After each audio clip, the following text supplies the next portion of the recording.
నమస్తే అందరికీ. ఇప్పుడైతే మా ఇంటి వెనక ఉన్న మా అత్తయ్య గారి తమ్ముడింటికి అయితే వెళ్తున్నాము. ఈ పందిరి చూస్తే మీకు అర్థమయ్యే ఉంటుంది. పెళ్ళికైతే వచ్చేసాము.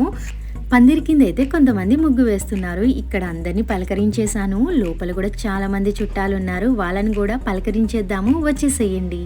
ఇంతకీ ఎవరి పెళ్ళి అనేది మీకు డౌట్ ఉంది కదా, అది నెక్స్ట్ షార్ట్లో చెప్తాను.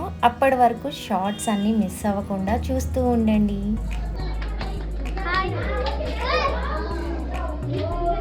ఇంట్లోకి అయితే వచ్చేసాను. ఇంట్లో చాలా మంది చుట్టాలు ఉన్నారు. అండ్ ముందుగా అయితే మా అక్కని పరిచయం చేస్తాను.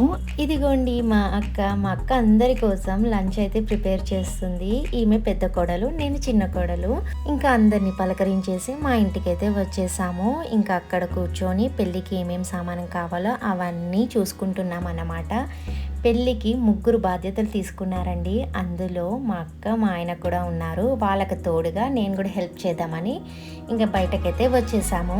ఇక్కడైతే పెళ్లిపీటలు అయితే తీసుకుంటున్నాము. లాస్ట్ పెళ్లిపీటలేనండి, మిగతా అన్నీ తీసేసుకున్నాము. సో పెళ్ళి అన్నాక వచ్చిన ఆడవాళ్ళందరికీ బ్యాంగిల్స్ వేపిస్తారు కదా, మేము కూడా వేసేసుకున్నాము. మళ్ళీ నెక్స్ట్ షాట్లో కలుద్దాం. బాయ్.